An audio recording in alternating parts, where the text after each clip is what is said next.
موضوع الدرس في أحوال بني إسرائيل بعد الأمر في الدخول في الأرض المقدسة سورة المائدة تفسير ابن كثير. الحمد لله رب العالمين والصلاة والسلام على أشرف الأنبياء وسيد المرسلين سيدنا محمد وعلى آله وأصحابه أجمعين. اللهم صل على سيدنا محمد وعلى آل سيدنا محمد كما صليت على إبراهيم وعلى آل إبراهيم في العالمين إنك حميد مجيد. أعوذ بالله من الشيطان الرجيم. بسم الله الرحمن الرحيم. وإذ قال موسى لقومه يا قوم اذكروا نعمة الله عليكم إذ جعل فيكم أنبياء وجعلكم ملوكا وآتاكم ما لم يؤت أحدا من العالمين. يا قوم ادخلوا الأرض المقدسة التي كتب الله لكم ولا ترتدوا على أدباركم فتنقلبوا خاسرين. قالوا يا موسى إن فيها قوما جبارين وإنا لن ندخلها حتى يخرجوا منها فإن يخرجوا منها فإنا داخلون. قال رجلان من الذين يخافون أنعم الله عليهم ادخلوا عليهم الباب فإذا دخلتموه فإنكم غالبون وعلى الله فتوكلوا إن كنتم مؤمنين. قالوا يا موسى إنا لن ندخلها أبدا ما داموا فيها فاذهب أنت وربك فقاتلا إنا هاهنا قاعدون. قال رب إني لا أملك إلا نفسي وأخي فافرق بيننا وبين القوم الفاسقين. قال فإنها محرمة عليهم 40 سنة يتيهون في الأرض فلا تعس على القوم الفاسقين. اللہ تبارک و تعالی نے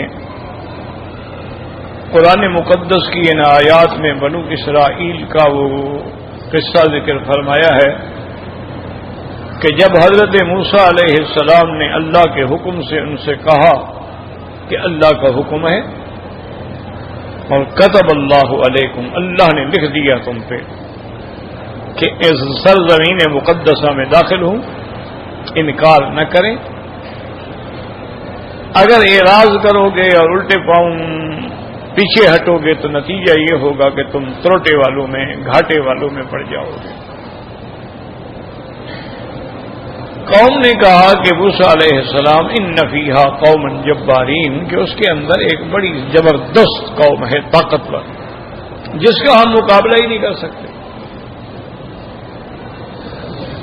ہم کبھی اس میں داخل نہیں ہوں گے حتی یخرجوا منہا، جب تک کہ وہ قوم وہاں سے نکل نہ جائے. فإن یخرجوا منہا، اگر وہ نکل جائیں فإنا داخلون، پھر ہم داخل ہوں. اب دیکھیں یعنی یہ کتنا بڑا عجیب بات ہے. بھئی تم جانے کے لیے تیار نہیں ہو اور وہ طاقتور قوم جو ہے اپنا ملک چھوڑ کے کیوں نکل جائے؟ وہ تو جہاد سے نکلے گی نا، اپنی مرضی سے وہ کیوں نکل جائے؟ اور اگر ان کو جہاد کے بغیر اللہ تبارک و تعالی اپنی قدرت سے نکال دیں، پھر تمہیں کیا حق ہے اس سرزمین میں جانے کا؟ تم نے تو پیغمبر کا انکار کر دیا، تم نے تو اعراض کر دیا، تم نے تو بالکل جواب دے دیا، اور جواب بھی ایسا نامعقول کہ پہلے وہ نکل جائیں پھر ہم جائیں گے.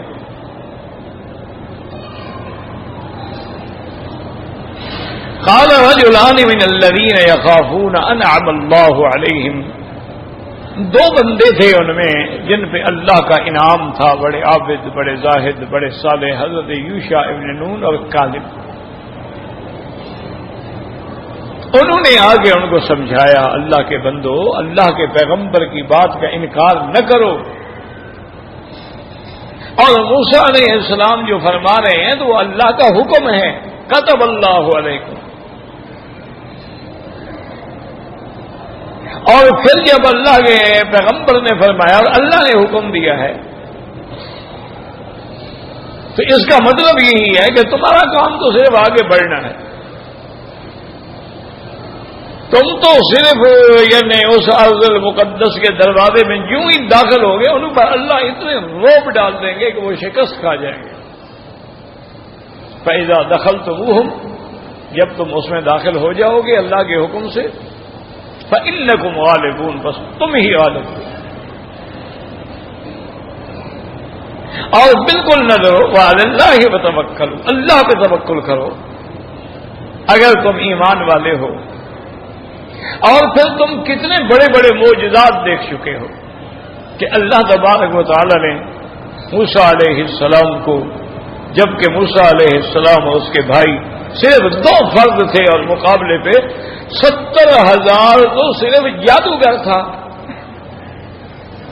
یعنی فرعون کی فوجیں تو الگ ہیں نا، صرف جو مقابلے پہ جادوگر آئے تھے وہ ان کی تعداد جو لکھی ہے کتب روایات اسرائیلی ایسا کہ 70,000 جادوگر، اور سب نے اپنی اپنی رسیاں پھینکی، 70,000 سانپ دوڑنے لگے۔ تو اس حالت میں بھی اللہ تبارک و تعالیٰ نے موسیٰ علیہ السلام کی مدد فرمائی، اور کیسے مدد فرمائی کہ کوئی لشکر نہیں بھیجا، کوئی فرشتے نہیں اتارے۔ اسی لیے بزرگوں نے لکھا ہے نا کہ ہر چیز اللہ کے تابع ہے، اللہ چاہے تو ہوا کو حکم دے دے اور قوم عاد کی بستیوں کو الٹ ڈالے، اللہ چاہے تو آگ کو حکم دے دے ابراہیم پہ ٹھنڈی ہو جائے، اللہ تبارک و تعالیٰ اگر چاہیں تو مٹی کے پتھر برسا کے دشمنوں کو تباہ و برباد کر دیں، امطرنا علیہم مطرا۔ اور وہ کیا تھا؟ سجیل، یعنی مٹی کے پتھر بنے ہوئے آگ میں پکے ہوئے، فساء مطر المنذرین۔ اور اللہ تبارک و تعالیٰ اگر چاہے تو پانی کو حکم دے دے کہ فرعون کو غرق کر دو، تو اللہ، یہ تو ساری اللہ کی فوجیں ہیں، یعنی اللہ تبارک و تعالیٰ جس چیز کو جیسے حکم فرمائیں۔ اچھا دیکھو، پانی بڑھا دیا فرعون غرق ہو گیا، پانی بڑھا دیا قوم نوح غرق ہو گئی، اگر حکم دیں پانی کو کہ بھی پانی ختم ہو جاؤ تب بھی لوگ مر جائیں گے، زمین بنجر ہو جائے گی، کھیتیاں ختم ہو جائیں گی، آبادی ختم ہو جائے گی، لوگ کیا کریں گے؟ تبھی مر جائیں گے۔ پانی بڑھا کے مارنا چاہے اس کی مرضی، اور پانی گھٹا کے مارنا چاہے اس کی مرضی، ہوا بھیج کے مارنا چاہے اس کی مرضی، اگر اللہ چاہے تیری ہوا بند کر دے، صرف تیرا سانس بند کر دے، بات ختم۔ یہ زندگی کیا ہے؟ ایک نفس ہے، سانس آ رہی ہے جا رہی ہے، رک جائے۔ تو اس لیے انہوں نے بڑا سمجھایا کہ بدبختو وعلی اللہ توکلوا، اللہ پہ توکل کرو، اور جو آدمی بھی اللہ پہ توکل کرتا ہے اللہ کی ذات اسے کافی۔ انہوں نے کہا کہ بالکل، بلکہ دیکھیں قرآن کے الفاظ پہ غور کریں کہ جب وہ لوگ نصیحت کر رہے تھے اور انہوں نے نصیحت کی اور کہا فَإِذَا دَخَلْتُمُوهُمْ فَإِنَّكُمْ غَالِبُونَ وَعَلَى اللَّهِ فَتَوَكَّلُوا إِن كُنتُم مُّؤْمِنِينَ قَالُوا يَا مُوسَىٰ إِنَّا لَن نَّدْخُلَهَا، یعنی ان کی تو بات ہی نہیں سنی نا، ان کو تو مخاطب کرنا بھی گوارا نہیں کیا، حالانکہ نصیحت تو وہ کر رہے تھے نا، ان کو کہتے بھی ہم نہیں جاتے، نہیں، ان کی طرف توجہ ہی نہیں کی، یعنی ان کو ایک قابل توجہ ہی نہیں سمجھا۔ پھر موسیٰ علیہ السلام سے مخاطب ہو گئے، قالوا یا موسیٰ انا لن ندخلها ابدا ما داموا فيها، اللہ اکبر، تکبر کی انتہا ہے کہ نصیحت کرنے والوں کا یعنی بات کرنا بھی گوارا نہیں کرتا. وہ بات تو سن لو، جواب تو دو. انہوں نے کہا کہ موسیٰ علیہ السلام انا لن ندخلها ابدا ما داموا، جب تک وہ قوم اس میں موجود ہے ہم ہرگز نہیں داخل ہوں. چلو بھائی اتنی بات ہی کافی تھی کہ جی ہم نہیں داخل ہوں گے، لیکن آگے گستاخی کی انتہا کر دی کہ فاذهب انت وربک، تم جاؤ اور تمہارا خدا جائے، فقاتلا، جا کے لڑو، انا ہاؤنا قاعدون، ہم تو بھائی اسی جگہ بیٹھے ہیں، ہم تو نہیں ہلنے والے. گستاخی کی انتہا ہو. اس لیے علماء فرماتے ہیں کہ اگر ان کا معنی حقیقتاً یہی تھا کہ وہ کہہ رہے تھے کہ تم جانو اور تمہارا رب جا کے لڑو، تو یہ کلمہ کفر ہے. اور اگر یہ معنی نہیں تھا بلکہ مجازاً کہہ رہے تھے تو پھر بھی فسق ہے. اور بعض علماء نے یہ کہا ہے کہ فاذهب انت وربک، انہوں نے کہا ربک سے مراد خدا نہیں ہے، ربک سے مراد ہارون علیہ السلام ہے، کیونکہ ہارون علیہ السلام بڑے بھائی تھے موسیٰ علیہ السلام کے، ان نے تربیت کی، ان نے پالا تھا، تو کہا تم جانے اور تمہارا پالنے والا جانے، اس کو لے کے جاؤ، لڑو تم دونوں بھائی، ہم نہیں لڑتے. فاذهب انت وربک فقاتلا انا ہاؤنا قاعدون، اور ہم جو ہے یہیں بیٹھے ہیں. یاد رکھیں کہ یوم بدر میں جب معرکہ بدر ہوا، اول غزوۃ فی الاسلام، سب سے پہلی جنگ ہے اسلام میں، پہلا جہاد. یوم الفرقان یوم التقى الجمعان، اللہ نے اس کا نام ہی یوم الفرقان رکھ دیا کہ حق و باطل کو نکھارنے والا. تو حضور صلی اللہ علیہ وسلم رحمت دو جہاں، سرکار دو جہاں، محبوب دو عالم صلی اللہ علیہ وسلم بڑے اداس. اس کی وجہ یہ تھی کہ سامنے 1000 کا لشکر ہے، اور پھر قریش بڑی جنگجو قبیلہ ہے، اور جنگیں کرنا، لڑائیاں کرنا، ڈاکے مارنا، لوٹ لینا ان کی فطرت اور خون میں داخل ہے. اور میرے ساتھ جو جماعت ہے یہ تو انصار ہیں، اور وہ خزرج کے لوگ ہیں جو ساری زندگی باغبانی کرتے رہے، کھجوروں کے باغ لگاتے رہے، یہ تو کاشتکار لوگ ہیں، ان کو تو جنگ سے کوئی واسطہ ہی نہیں ہے. اسی لیے حضور بڑے اداس تھے. تو روایات میں آتا ہے کہ حضرت مقداد رضی اللہ تعالی عنہ حضور کی خدمت میں آئے، اور بعض روایات میں ہے کہ حضرت سعد جو انصار کے سردار تھے وہ آئے، اور ہو سکتا ہے دونوں آئے، کوئی اختلاف کی بات تو ہے نہیں، وہ بھی آئے. اور انہوں نے آ کے کہا کہ یا رسول اللہ صلی اللہ علیہ وسلم آپ کیوں غمگین ہو رہے ہیں؟ لسنا اصحاب موسیٰ، ہم موسیٰ علیہ السلام کے ساتھی نہیں ہیں جو یہ کہیں گے فاذهب انت وربک فقاتلا، نحن اصحاب محمد نقاتل بین ایدیک وبین خلفک وعن یمینک وعن شمالک. یا رسول اللہ ہم تو اصحاب محمد مصطفیٰ ہیں، ہم آپ کے آگے بھی کٹیں گے، آپ کے دائیں بھی کٹیں گے، آپ کے بائیں بھی کٹیں گے، آپ کے پیچھے بھی کٹیں گے، جب تک انصار کے بچے میں زندگی کی سانس ہے کوئی تیر، کوئی قلم، کوئی نیزہ حضور کی طرف نہیں بڑھ سکتا. آپ کیوں گھبرا رہے ہیں؟ فسر عن رسول اللہ صلی اللہ علیہ وسلم، حضور کا چہرہ خوشی سے کھل اٹھا. حضرت عبداللہ بن مسعود کہا کرتے تھے رضی اللہ تعالی عنہ کہ کاش یہ بات میں حضور سے کہتا تو یہ سعادت مجھے ملتی جو انصار کو ملی. اور دوسری بات یہ سمجھیں کہ اللہ تبارک و تعالی بھی بندوں کو ان کے جن سے عمل کی سزا دیتے ہیں. بات کو سمجھیں، یعنی جو عمل کرو گے سزا اسی طرح ملے گی۔ مثلا قوم لوط میں کیا بیماری تھی؟ وہ لڑکوں سے بدفعلی کرتے، جو قرآن میں موجود ہے کہ حضرت لوط علیہ السلام نے فرمایا انکم لتاتون الرجال شہوۃ من دون النساء، انہوں نے کہا بدبختو تم مردوں سے لڑکوں سے بدفعلی کرتے ہو، اور یہ ایسا بدبخت عمل ہے کہ تم سے پہلے آج تک دنیا میں کسی انسان نے نہیں کیا۔ انکم لتاتون الفاحشۃ ما سبقکم بها من احد من العالمین، تم ایسا گناہ کرتے ہو کہ تم سے پہلے جن و انس میں کسی نے یہ گناہ نہیں کیا۔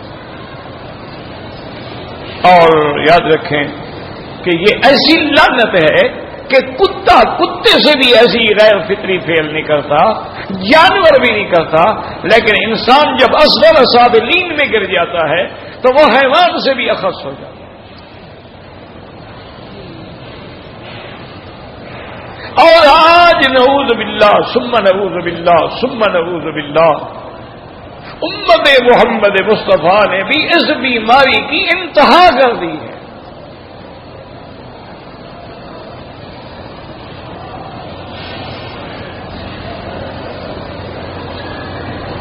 کہ اللہ نے جس قوم کو 4 نکاحوں کی اجازت دی تھی انہوں نے بھی لوٹے بازی کی انتہا کر دی ہے۔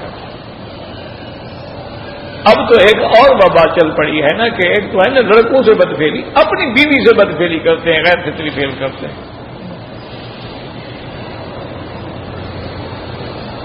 اور یاد رکھو کہ دنیا کے اندر اہل سنت والجماعت کا کوئی فرد جو ہے سرکار دو عالم سے لے کر آج تک اس فعل کو حلال نہیں سمجھتا سوا شیعہ کے۔ شیعہ جو ہیں وہ البتہ نعوذ باللہ نعوذ باللہ، اور کوئی مذہب تو ہے نہیں نا، میں نے کئی دفعہ آپ کو بتایا کہ شیعہ کوئی مذہب شذب نہیں ہے، یہ تو ایک عجمی سازش ہے، یہ تو عبداللہ ابن سبا کی سازش ہے، یہ تو ایک یہودی سازش ہے، یہ تو ایک یہودی فتنہ ہے جیسے نام سے دنیا میں پیش کر دیا گیا۔ ایک جماعت صحابہ سے بغض کرنے والی بن گئی، وہ شیعہ ہو گئے، اور ایک اہل بیت سے بغض کرنے والی بن گئی، وہ خارجی بن گئے۔ یہ مذہب نہیں ہے، مذہب کا معنی تو راستہ ہوتا ہے، یہ تو تحریکیں ہیں، اور جتنی باطل تحریکیں ہیں حضور کے زمانے سے لے کر آج تک ان کے پیچھے یہودی ہے۔ آج بھی پوری دنیا میں عالم اسلام کے خلاف جتنی سازشیں ہیں ان کے پیچھے یہودی ہے۔ آج بھی پورے عالم میں مسلمانوں کو حرام کھلانے کے جو ذرائع اختیار کیے جا رہے ہیں اس کے پیچھے یہودی ہے۔ آج پورے عالم میں مسلمانوں کو عریانی اور فحاشی یعنی اس مقام پر لے آئے ہیں کہ شیطان ہی شرماتا ہے۔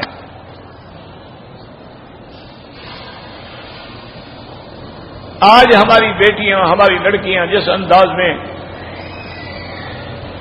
ماڈل بنتی ہیں، جس انداز میں ٹی وی پہ آ کے اشتہار کے اندر شو بزنس کو شو کرتی ہیں، یعنی شیطان بھی شرماتا ہوگا۔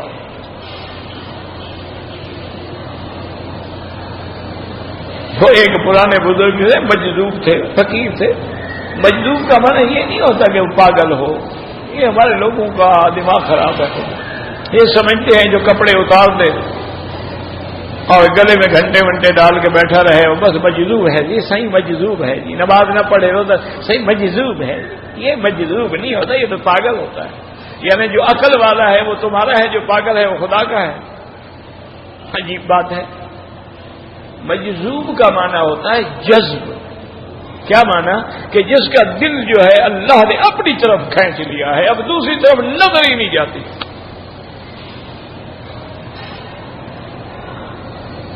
اس کے سامنے ہر وقت بس ایک ہی ادا ہوتی ہے کہ یا اللہ بس سب تیرا ہے، سب تیرا ہے، سب تیرا ہے۔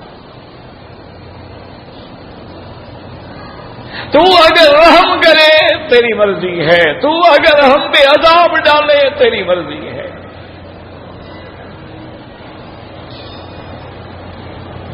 مجذوب کا یہ معنی ہوتا ہے، یہ نہیں ہوتا کہ جو نماز نہ پڑھے، جو فرض نہ پڑھے وہ بھی ولی بن سکتا ہے۔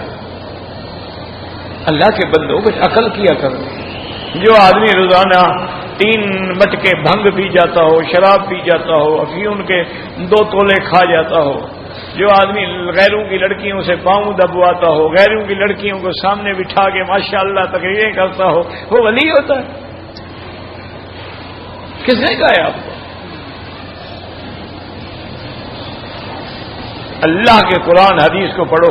ساری زندگی میرے مدنی پاک نے کبھی کسی غیر محرم عورت کے چہرہ دیکھا؟ یعنی بیعت کرنے کے لیے آتی تو پردہ لٹکا دیا جاتا۔ سیدہ عائشہ امہات المومنین ہیں، کتنی بڑی بات کی ہے عبداللہ بن مسعود نے۔ وہ فرماتے تھے کہ ہمیں اپنی حقیقی ماؤں میں تو شک ہے، محمد مصطفیٰ کی بیویوں کے ماں ہونے میں تو کوئی شک نہیں ہے۔ ہماری ماں نے تو ہمیں کہا ہے نا کہ میں تیری ماں ہوں، اللہ عالم میری ماں ہی نہ ہو، مجھے کسی اور نے جینا ہو اور ہسپتال والوں نے اٹھا کے میری ماں کی گود میں ڈال دیا ہو سکتا ہے، لیکن وہ تو قرآن کہتا ہے کہ ہن امہاتکم، یہ تمہاری مائیں ہیں۔ جن کو اللہ کہہ دے کہ مائیں ہیں، اس کے بعد تو ساری امت بیٹے ہو گئی، لیکن اس کے باوجود بھی درمیان میں پردہ ہوتا تھا۔ صحابی آتے تھے، سوال کرتے تھے، سلام کرتے تھے، بی بی عائشہ پوچھتی تھی کون ہو بیٹا؟ میں فلان ہوں اماں جان۔ اچھا کیا پوچھتے ہو؟ پردہ۔ وَإِذَا سَأَلْتُمُوهُنَّ فَاسْأَلُوهُنَّ مِنْ وَرَاءِ حِجَابٍ۔ اللہ کے قرآن کا حکم ہے کہ اگر تم نے کسی کے گھر والوں سے کوئی چیز مانگنی ہو، سوال کرنا ہو، پوچھنا ہو، لینا ہو، پردے کے پیچھے۔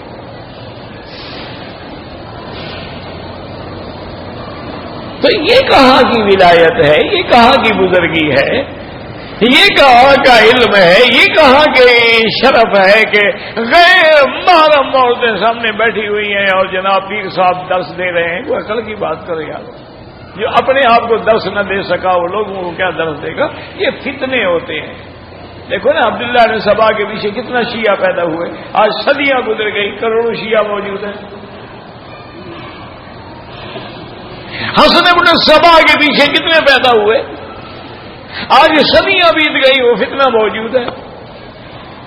قادیانی نے دعوی نبوت کیا، دعوی نبوت، لیکن آج بھی دنیا میں کتنے ملک ہیں جہاں لاکھوں کی تعداد میں قادیانی ہیں۔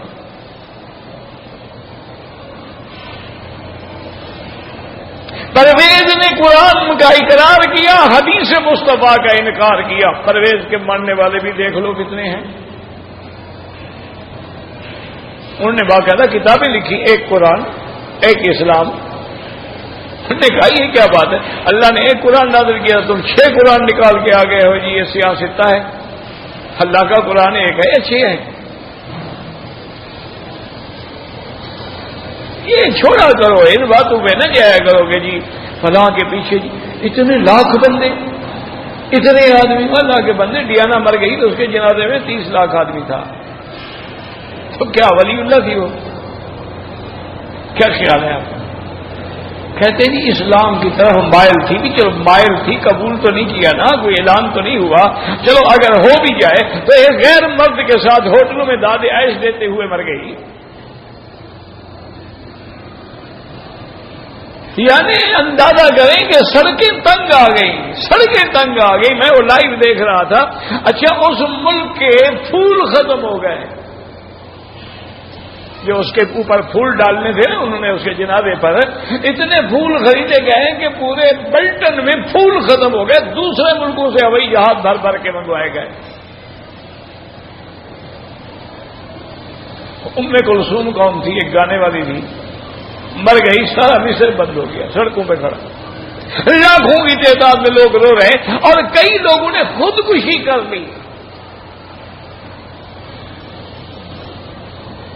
یہ باتیں چھوڑا کرو. ان کثیرا من الاحبار والرهبان یاکلون اموال الناس بالباطل ویصدون عن سبیل اللہ. اللہ نے فرمایا یہ بہت بڑے بڑے راہب اور رہبان اور پادری اور پیر اور صوفی ہوتے ہیں، ان کے پیچھے بڑے لوگ ہوتے ہیں، لوگوں کو دھوکہ دے کے ان کے مال لٹورتے ہیں، کھاتے ہیں. اور سب یاد رکھو ولی وہ ہوتا ہے کہ اس کے پیچھے ایک بندہ بھی نہ ہو. ایسے پیغمبر بھی آئیں گے نا قیامت میں جن کے ساتھ 2 آدمی ہوں گے، جن کے ساتھ 4 آدمی ہوں گے، پھر نبوت کا نقص ہو گیا نعوذ باللہ. ایسے نبی بھی ہوں گے، حضور نے فرمایا ان کے ساتھ کوئی بھی نہیں ہوگا. اس لیے ہمیشہ یاد رکھیں کہ یہ تو ہم لوگوں نے اپنے وہ میں آپ کو مجذوب کی بات بتا رہا تھا. ایک مجذوب تھے، ایک درخت کے نیچے بیٹھے تھے، تو ایک آدمی تھا دیہاتی، وہ ان کے لیے لسی اور روٹی لے جاتا تھا. بیچارہ اس غریب کی بھی یہی طاقت تھی نا، کیا لے جاتا غریب؟ وہ روٹی لے جاتا، کبھی باجرے کی، کبھی جوار کی، کبھی آٹے کی، اور لسی کا ساتھ میں ایک ڈولا مٹی کا لسی کا لے کے، پیالہ مٹی کا لے کے چلا جاتا. بڑے مزے سے کھاتے اور پیتے خوش ہوتے. دیکھا تو ایک دن بڑے خوش ہوئے.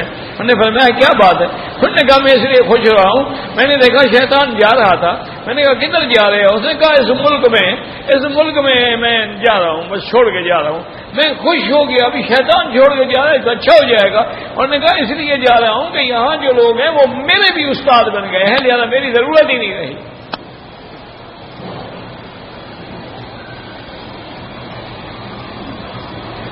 اس لیے ہمیشہ یاد رکھیں کہ آج ہمارے اعمال اس مقام پہ پہنچ گئے ہیں.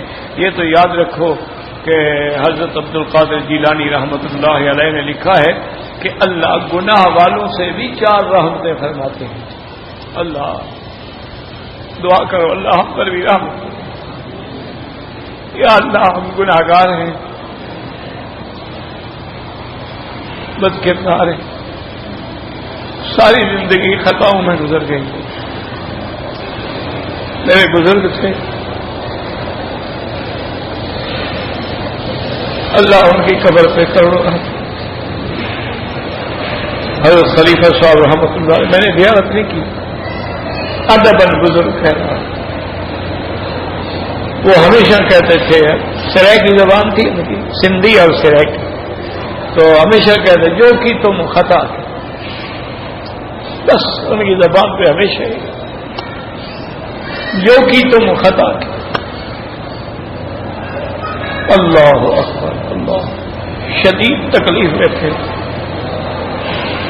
ایک بزرگ عیادت کے لیے آئے. میں نے کہا حضرت آپ کو کافی تکلیف ہے، اور میں مستحق کے دار کو حکم نظر بندی ملا، گناہوں کے سبب سے ہم تو پھانسی چڑھنے کے لائق تھے، یہ بھی اس کا کرم ہے کہ تھوڑی سزا دی.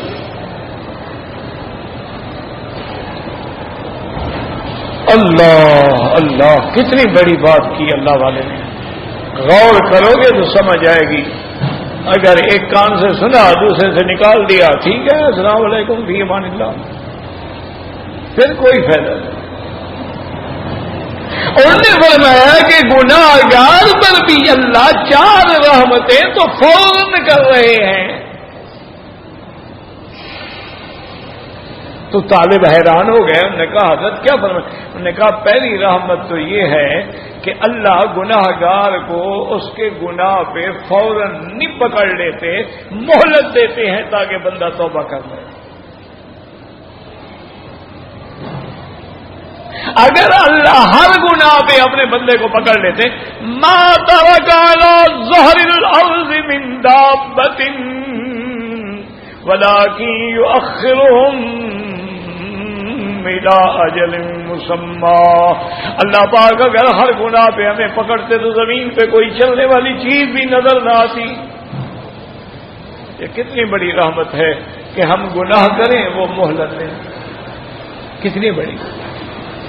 ارے میں ایک تو یہ رحمت ہوگی، اور فرمایا کہ دوسری رحمت یہ ہے کہ اللہ تبارک و تعالی اس گناہ کے بدلے میں کوئی اپنی دی ہوئی نعمت بھی نہیں چھین لیتے.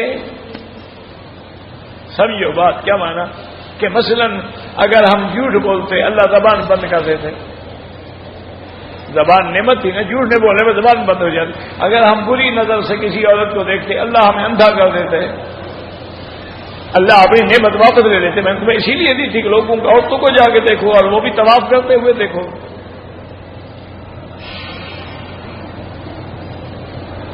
صفا مروہ میں دوڑتے ہوئے دیکھو.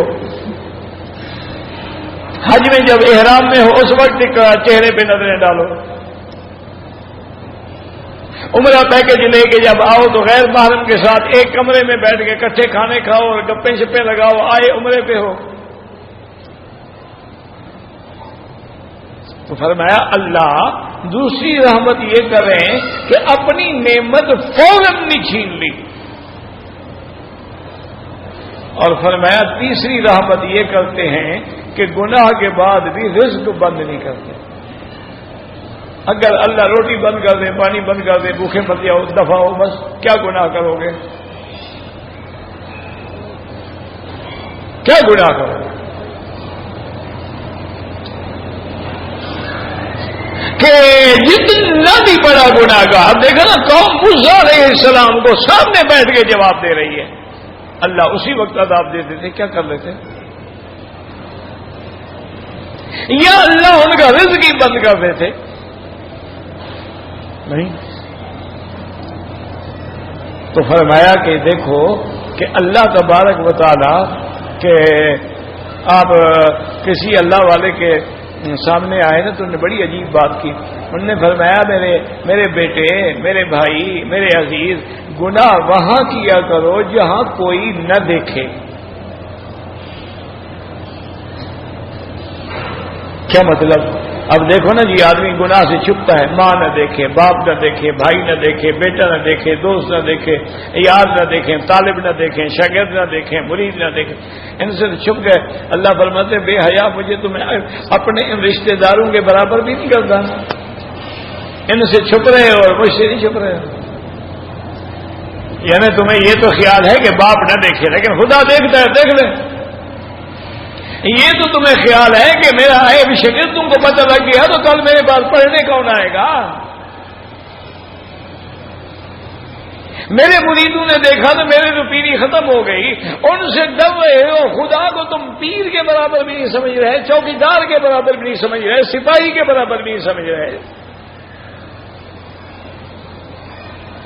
جس کی شان یہ ہے کہ لا یخفی علیہ شیء،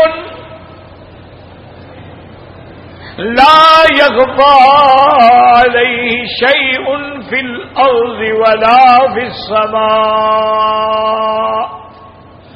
جس کی شان یہ ہے کہ آسمانوں اور زمینوں میں اس پہ کوئی چیز چھپی ہوئی نہیں ہے، ہر چیز جانتا.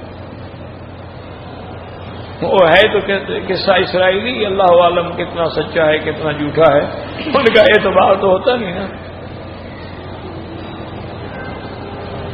حضرت یوسف علیہ السلام کو جب دھوکہ دے کے تمام دروازے بند کر کے اپنے خاص بیڈ روم میں لے آئی امراۃ العزیز، تو کپڑا اٹھا کے کونے میں ایک چیز کھڑی تھی اس پہ ڈالا. یوسف علیہ السلام نے پوچھا کیا کر رہی ہو؟ وہ نے کہا یہ ہمارا دیوتا ہے، خدا ہے، آلیہ ہے، اس کو میں پردہ ڈال رہی ہوں تاکہ وہ نہ دیکھ لے. پر میں تمہیں ایک بے جان خدا سے ڈرا رہا ہے اور میں اپنے خدا سے نہ ڈروں. عقل کرو، معاذ اللہ. قال معاذ اللہ انہ ربی ہوا احسن مثوای انہ لا یفلح الظالمون. کا اللہ کی پناہ. اللہ اکبر، اللہ اکبر. ہماری برادری عجیب ہے. ہمارے مولوی ہوتے نا، اللہ ہدایت دے، دعا کرو، دل سے دعا کیا کرو. مولوی اور پیر ٹھیک ہو جائے نا سارا نظام ٹھیک ہو جائے گا. دل سے دعا کیا کرو اللہ ٹھیک کرے. یہ بڑی بگڑی قوم. اس لیے تبلیغی جماعت میں کبھی جاؤ نا، کوئی مولوی جائے، وہ کہتے ہیں جناب آپ کو تو 7 چلے لگانے پڑیں گے. ہر یار میں پڑھا لکھا ہوں، میں عالم ہوں، یہ جاہل جو ہیں ان کے لیے تو 40 دن کافی ہو جاتے ہیں، مجھے 7 چلوں کا رگڑا۔ انہوں نے کہا جناب یہ جو اندر تمہارا نفس ہے نا کہ میں عالم ہوں، یہ نہیں مرتا جلدی، اور جب تک یہ نہ مرے کام نہیں بنتا۔ تمہیں تو ہر جگہ خیال آئے گا نا کہ میں مولوی، یہ جاہل، میں عالم، یہ دکاندار، یہ دیکھو میرے آگے بیٹھا ہے تقریر کر رہا ہے، میں سن رہا ہوں، بولنا بھی نہیں آتا، حدیث پڑھنی بھی نہیں آتی، پتہ نہیں کیا کیا کہہ رہا ہے۔ میں اس لیے تمہارا یہ نفس جو ہے نا، نفس امارہ، ان النفس لامارۃ بالسوء، یہ جلدی نہیں بنتا جب تک اس کو بار بار رگڑا نہ دیا جائے نا، کم سے کم 7 چلے کا رگڑا نہ دیا، یہ ٹھیک ہی نہیں ہوتا۔ اس کے بعد جا کے پھر اس کا غرور مرتا ہے۔ اور ویسے بھی یاد رکھو کہ علم اونچی چیز ہے نا، تو جب اونچی چیز حاصل ہو تو بندے کے دماغ تو خراب ہوتا ہے، اللہ جب اللہ ہدایت دے تو الگ بات ہے۔ پر دیکھو نا، اب علم کس سے حاصل کرتے ہو؟ دماغ سے۔ دماغ اونچا ہے یا نیچے ہے؟ علم حاصل کرتے ہو آنکھوں سے، آنکھیں اونچی ہیں یا پاؤں میں ہیں؟ علم حاصل کرتے ہو کانوں سے، کان اونچی جگہ پہ ہیں یا نیچے ہیں؟ علم حاصل کرتے ہو سونگنے سے کہ خوشبو ہے یا بدبو ہے، یہ اونچے ہے یا نیچے ہے؟ علم حاصل کرتے ہو چکھنے سے، زبان اونچی ہے، کھانے پینے والا گٹر نیچے ہے نا۔ علم والی چیزیں تو ساری اوپر ہیں۔ البتہ وہ جو کھانے پینے کا میدے کا برتن ہے وہ نیچے ہے، اور جو خواہشات نفسانی کے مٹانے کے آلات ہیں وہ نیچے ہیں۔ علم حاصل کرنے والی چیزیں تو اونچی ہیں، تو علم اونچا تو ہوگا نا، فطری بات ہے۔ ہاں مگر جن پہ اللہ راضی ہو جاتا ہے، تربیت ہو جاتی ہے، پھر ان کا غرور جو ہے وہ مٹ جاتا ہے۔ ورنہ آخر عالم عالم ہوتا ہے، جاہل جاہل ہوتا ہے۔ قل هل يستوي الذين يعلمون والذين لا يعلمون، یہ تو ہو نہیں سکتا نا۔ لیکن اتنا علم ہونے کے بعد جو ہے اس کو مٹ جائے۔ کسی نے پوچھا تھا حضرت گنگوہی سے کہ آپ حضرت حاجی امداد اللہ مہاجر مکی رحمت اللہ علیہ کی بیعت ہو گئے، حاجی صاحب تو عالم بھی نہیں ہیں، اور آپ اتنے بڑے عالم ہیں۔ پر میں بھائی ہمارے پاس علم تو تھا، لیکن اس علم کو حاصل کرنے کے بعد جو مقام احسان ہے اور تزکیہ ہے اور تربیت ہے اور وہ جو رگڑا ہے وہ ان سے لگتا ہے، اس لیے ہم ان کی خدمت میں آئے۔ علم تو ہمارے پڑھنے کا مسئلہ تو اب بھی حاجی صاحب مجھ سے پوچھتے ہیں، کوئی مشکل مسئلہ آتے کہتے ہیں گنگوہی سے جا کے پوچھو۔ ان کا مسئلے کے لیے تو ان کی بیعت نہیں ہوئے۔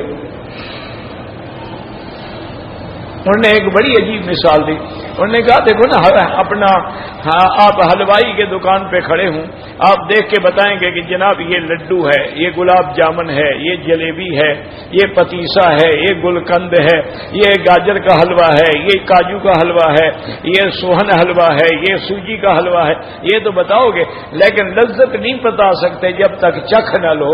ہم نے علم تو پڑھا ہے، حلاوت نہیں ملتی جب تک ان کے پاس نہ۔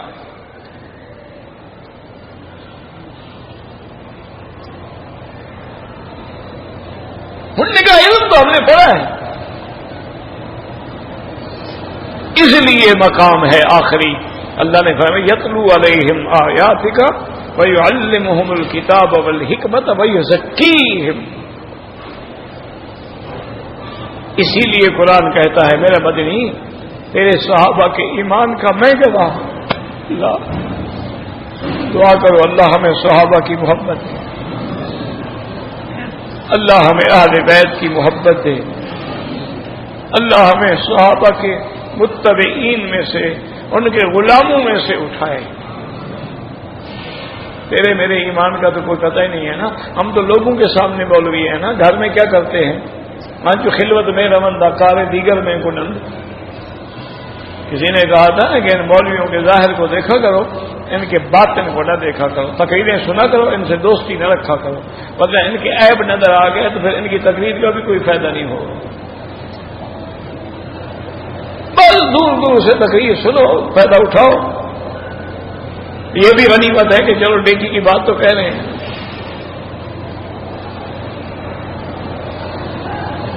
تو اس لیے ہمیشہ اس بات پہ توجہ کریں کہ اب دیکھیں اتنی بڑی بات، اولئک الذین امتحن اللہ قلوبہم، میرا مدنی میں نے تیرے صحابہ کے دلوں کو مانج کے امتحان لے کے دیکھ لیا ہے. نمتحن اللہ، اور امتحان جسمی نہیں، جسدی نہیں، نمتحن اللہ قلوبہم، ان کے دلوں کا امتحان ہم نے کر دیا. دوسرے مقام میں فرمایا فعلم ما فی قلوبہم، اللہ جان چکے ہیں جو ان کے دلوں میں ہے. میرا مدنی یہ تیرے سچے پروانے ہیں. اور بات بھی ٹھیک ہے، یہ تو دشمنوں کی بات ہے نا، ورنہ کسی شاعر نے کیا اچھی بات کی ہے، وہ کہتا ہے ایک شمع کے جو پروانے ہوں، ایک شمع کے جو پروانے ہوں آپس میں عداوت کیا جانے، وہ تو شمع محمد مصطفیٰ کے پروانے ہیں، ان کی آپس میں دشمنی کا کیا ہو تو رحماء ہو گئے نہ ہوں. تو اس لیے ہمیشہ یاد رکھیں کہ کبھی کبھی سزا جن سے عمل سے ملتی ہے. یاد رکھو، سزا جن سے عمل سے ملتی. کیا مانا کہ قوم لوط نے لڑکوں کو الٹا کر کے بدفعلی کی، اللہ نے حکم دیا جبریل حاضر رب جلیل پر میں ان کی بستی کو تخوم الارض تحت الثری سے اٹھا لو. پتہ ہے وہ 5 بستیاں تھیں، سب سے بڑی قریہ سدوم تھی، یہ اردن کے قریب ہے، وہ جگہ موجود ہے، ابھی بھی موجود ہے. اللہ نے حکم دیا کہ ان کو لے آؤ، فجعلنا علیہا سافلہا، اب ان بستیوں کو اوندا کر کے مارو، جیسے یہ لڑکوں کو اوندا کرتے تھے ہم ان کو اوندا کر کے عذاب دیں. وہی عذاب جن سے عمل سے، یعنی جیسے وہ کرتے تھے وہی عذاب ملا کہ اوپر وہ کو اوندا کر کے اور پھر اچھا آسمانوں سے جو چیز پھینکی جائے وہ نیچے آ کے بچے گی. فجعلنا علیہا سافلہا وامطرنا علیہم حجارۃ، اللہ نے فرمایا ان کے اوپر پتھروں کی بارش کر دو.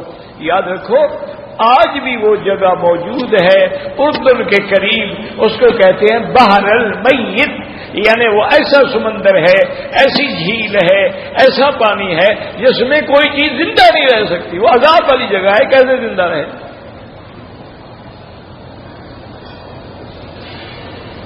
اچھا فرعون نے کیا کہا تھا کہ یار دیکھو موسیٰ علیہ السلام کی بات مان لو، جس کا بھائی کے پاس بھائی کے سوا کوئی ہے ہی نہیں، ایک بھائی ہے، ایک لکڑی ہے، ایک موسیٰ علیہ السلام. الیس لی ملک مصر وہذہ الانہار تجری من تحتی. فرعون نے کہا کہ دیکھو یہ ملک مصر میرا، بادشاہی میری، اور میرے محلوں کے نیچے نہریں بہتی ہیں. موسیٰ علیہ السلام کے بعد رہنے کی جگہ نہیں ہے. اللہ نے فرمایا بدبخت، جن نہروں پہ تم فخر کر رہے ہو اسی نہر میں تمہیں غرق کروں گا. جزا جن سے عمل سے دیں گے، کہ جیسا عمل کرو گے اسی قسم کی سزا ملے گی.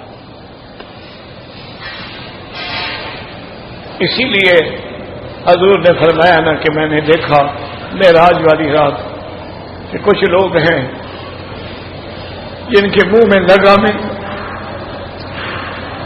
ان کو چھیا جا رہا. میں نے پوچھا یہ کون ہے؟ فرمایا یہ وہ لوگ ہیں جو تقریریں کر کے لوگوں کو گمراہ کر. انا للہ و انا الیہ راجعون. اب غور کرو قرآن کی آیت پہ، خدا کرے سارے درس میں ایک آیت بھی تمہیں سمجھ آ جائے تو شکر کیا کرو. موسیٰ علیہ السلام کی قوم نے کیا کہا کہ آپ جائیں جناب، آپ لڑیں. انا ہاہنا قاعدون، ہم تو بس یہی بیٹھے ہیں. اللہ نے فرمایا میں بھی تمہیں یہی سزا دوں گا کہ 40 سال یہی بیٹھے رہو. سزا بھی جن سے عمل سے. تم جو کہہ رہے ہو نا کہ ہم یہاں بیٹھے، وہ بیٹھو. ہم بھی ایسی سزا دیں گے کہ یتیہون فی الارض 40 سال تک اسی زمین میں گھومتے رہے. 90 میل طول ہے اور 27 میل عرض ہے. اب وہ مصر آنا چاہتے ہیں, نہیں آ سکتے, ادھر تو جاتے نہیں ہیں, اسی ایریے کے اندر 40 سال بھٹکتے رہے, سارا دن سفر کرتے, ساری رات سفر کر, صبح اٹھتے, جہاں سے چلے تھے وہی کھڑے. اللہ فرمایا ہاں ہونا قائد, بیٹھے جو تم نے کہا ہے ہم نے بھی تمہیں وہی سزا دی. تو اس کو کہتے ہیں کہ سزا جن سے عمل سے, کہ اللہ تبارک و تعالی جو لوگ سونا چاندی دولت اکٹھی کرتے ہیں زکوٰۃ نہیں دیتے ہیں, فرمایا والذین یکنزون الذهب والفضة ولا ينفقونها في سبيل الله فبشرهم بعذاب علیم یوم یحمى علیہا فی نار جہنم فتقوى بها جباههم وجنوبهم وظهورهم هذا ما كنزتم لانفسكم فذوقوا ما كنتم تكنزون. اللہ نے فرمایا سونے چاندی کے ڈھیر لگانے والے اللہ کے راستے میں زکوٰۃ نہیں دیتے, ان کو بتلا دو کہ عذاب دردناک تیار ہے. قیامت والے دن اللہ اسی سونے چاندی کو جہنم کی آگ میں گرم کر کے تمہیں داغیں گے. جزا جن سے عمل سے, لیکن دعا کرو اللہ ہمیں ہر سزا سے بچا لے.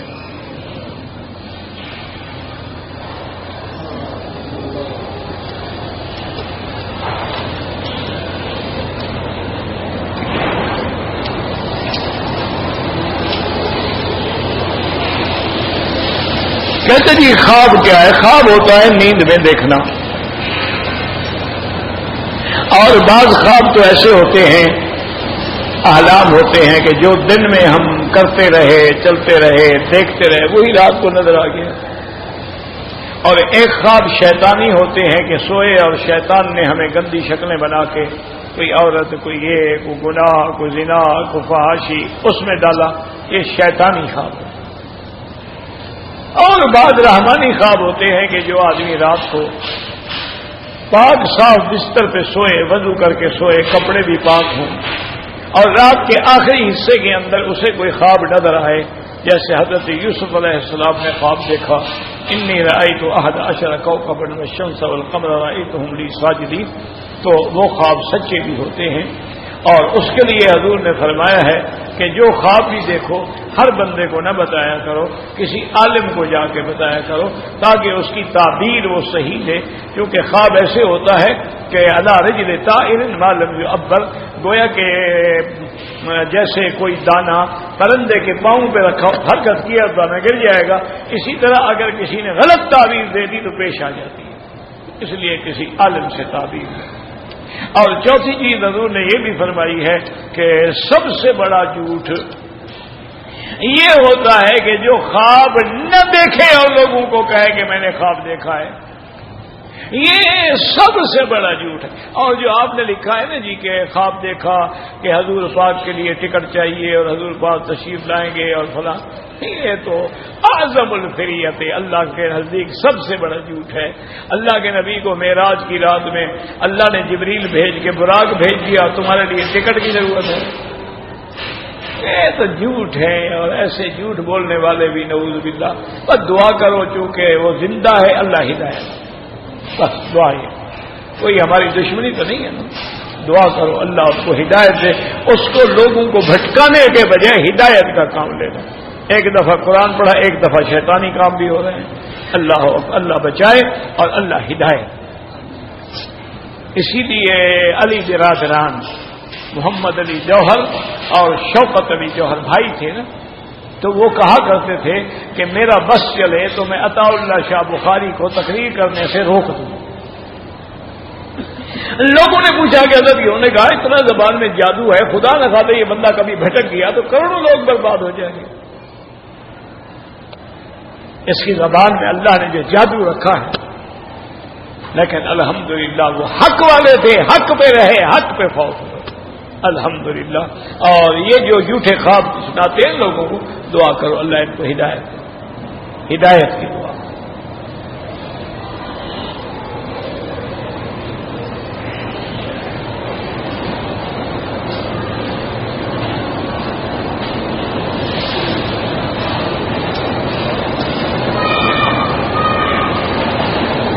کہتے جی کہ میری عمر جو ہے 6 سال ہے، نہیں میری بیٹی ہے جس کی عمر 6 سال، اس کے بعد میری کوئی اولاد نہیں، اب میں اپنی بیوی کے پاس جانے کے قابل بھی نہیں ہوں، اور بیوی کے پاس جاتا ہوں تو اس کی خواہش مٹانے پر بھی قدرت نہیں رکھتا، ڈاکٹری چیک اپ کرا لیا ہے تو اس میں کوئی نقص بھی نہیں ہے۔ اصل بات یہ ہوتی ہے میرا بھائی کہ بعض شیطان لوگ سحر بھی کر دیتے ہیں، یفرقون بین المرء وزوجہ، اس خاوند اور بیوی کے درمیان میں جدائی ڈالنے کے لیے۔ تو اس کا علاج یہ ہے کہ سورۃ البقرہ کا کیسٹ لے لو، جس قاری کی قرات پسند ہے، مثلا ہمارے ائمہ سبحان اللہ سارے خوبصورت پڑھتے ہیں، آپ کو جس کی قرات پسند ہو وہ کیسٹ لے لیں اور کیسٹ کو ٹیلی فون میں موبائل میں فیڈ کر لیں اور ہیڈ فون لگا کے سنا کریں سورۃ البقرہ۔ یہ ضروری نہیں کہ پوری سورت سن لو، جتنا روز سن سکو تھوڑی تھوڑی سن لو، انشاءاللہ اگر یہ جادو وادو ہے یہ کوئی شیطانی اثر ہے نکل جائے گا۔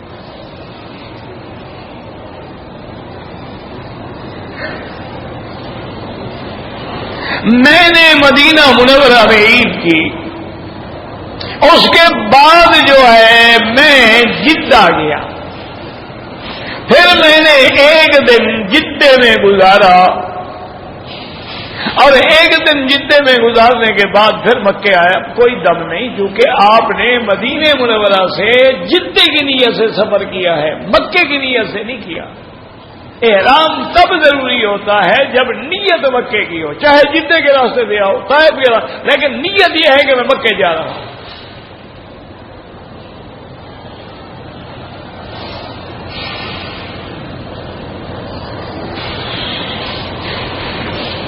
یہ تو بتا دیا ہے نا، پھر تم نے کیوں دے دیا؟ مکہ مکرمہ میں رہنے والوں کے لیے اگر وہ مسلک حنفی پر ہیں ان کے لیے کون سا حج افضل ہے؟ یاد رکھو صرف مسلک حنفی کی بات نہیں ہے، تمام ائمہ کے نزدیک مکے میں رہنے والے حج افراد کریں گے، اس میں کوئی حنفی مالکی شافعی کا جھگڑا نہیں ہے رحمت اللہ علیہم اجمعین، کیونکہ حج کی 3 قسمیں ہیں، حج قران ہے، حج تمتع ہے، حج افراد۔ حج قران کا معنی ہوتا ہے کہ حج عمرے کی نیت میقات سے ملا کے کی جائے، یہ قران ہے۔ تمتع کا معنی یہ ہوتا ہے کہ جیسے ابھی حج کے مہینے ہیں، اپنے ملک کے میقات سے عمرے کا احرام باندھے، عمرہ کر کے احرام کھول دے، اب 8 تاریخ کو پھر حج کا احرام باندھے، یہ تمتع۔ اور افراد کا معنی یہ ہوتا ہے کہ چاہے تو اپنے میقات سے بھی احرام کا افراد کا حج باندھ سکتا ہے، لیکن جو لوگ مکے میں رہتے ہیں ان کے لیے تو ہے ہی افراد، کیونکہ یہ تو قرآن کا مسئلہ ہے کہ ذالک لمن لم یکن اہلہ حاضر المسجد الحرام، یہ قران اور تمتع ان کے لیے ہے جو مکے میں نہیں رہتے، جو مکے میں رہتے ہیں تو باقی کیا بچا افراد، اور تو ان کے لیے کوئی حج ہے ہی نہیں۔ اچھا یہ بھی نہ سمجھا کرو حج حج ہے، افراد ہو، تمتع ہو، قران ہو۔ باقی علماء کہتے ہیں مثلا حنفی حضرات کے نزدیک جو ہے قران افضل ہے، امام احمد بن حنبل رحمۃ اللہ علیہ کے نزدیک جو ہے وہ تمتع افضل ہے، اور امام شافعی کے نزدیک مفرد افضل ہے۔ یہ علمی تحقیقیں ہیں، ورنہ حج حج ہے۔ اللہ تبارک و تعالی نصیب فرما دے، اللہ تبارک و تعالی ہر مسلمان کو۔ اچھا حج افراد کرنے والے پہ حج کی بکری بھی نہیں ہوتی، یعنی کتنی بڑی رعایت ہے، حج پہ جاؤ، عرفات جاؤ، مزدلفہ آؤ، مزدلفہ سے صبح کو مینا آؤ، کنکری مارو، سر مڈاؤ، فارغ ہو گئے، کوئی ذمہ داری نہیں، آگے طواف زیارت کرو، صفا مروا دوڑو، حج مکمل ہو گیا۔ یعنی اتنی آسانی ہے۔ تو بہرحال اللہ تبارک و تعالی سے دعا یہ کرو کہ وہ ہمیں سنت کے مطابق حج نصیب کرے، حج قبول بھی فرمائے اور مقبول بھی بنائے۔ ربنا تقبل منا انك انت السميع العليم وتب علينا انك انت التواب الرحيم يا حي يا قيوم يا ذا الجلال والاكرام يا ذا الجلال والاكرام يا ذا الجلال والاكرام اللهم لا تخزنا فانك بنا عالم ولا تعذبنا فإنك بنا قادر اللهم ارحمنا بترك المعاصي ولا تشقنا بمعصيتك اللهم فرج هم المهمومين نفس كرب المكروبين واقض الدين عن المدينين واشفنا واشف مرضانا ومرضى المسلمين اللهم احفظنا واحفظ اهلنا اولادنا بناتنا اموالنا عن كل سوء ومكروه اللهم احفظنا من بين ايدينا ومن خلفنا وعن ايماننا وعن شمائلنا من فوقنا نعوذ بعظمتك ان نغتال من تحتنا اللهم لا تجعلنا مزغة للمازغين اللهم لا تجعلنا عقدة للآكلين اللهم لا تجعلنا فتنة للقوم الظالمين اللهم لا تجعلنا من القانتين اللهم احفظ سائر بلاد المسلمين وهذا البلد الأمين واجعل آمنا مطمئنا سخاء رخاء إلى يوم الدين یا اللہ بیماروں کو شفا عطا فرما یا اللہ ہماری ظاہری باطنی روحانی جسمانی بیماریاں دور فرما یا الہ العالمین بے حیاؤں کو حیا عطا فرما بے اولادوں کو اولاد صالح عطا فرما بے روزگاروں کو روزگار عطا فرما قرض داروں کے قرض عطا فرما یا اللہ جن لڑکوں کی لڑکیوں کی شادیاں نہیں ہوتی ان کے لیے رشتے آسان فرما یا اللہ ہمیں مانگنا بھی نہیں آتا بغیر مانگے عطا فرما یا الہ العالمین سب سے آخری کلمہ جو ہماری زبان پہ جاری ہو لا الہ الا اللہ محمد الرسول اللہ ربنا آتنا في الدنيا حسنة وفي الآخرة حسنة عذاب النار صلى الله تعالى على خير خلقه سيدنا محمد وعلى آله وصحبه أجمعين اللهم صل على سيدنا محمد وبارك وسلم عليه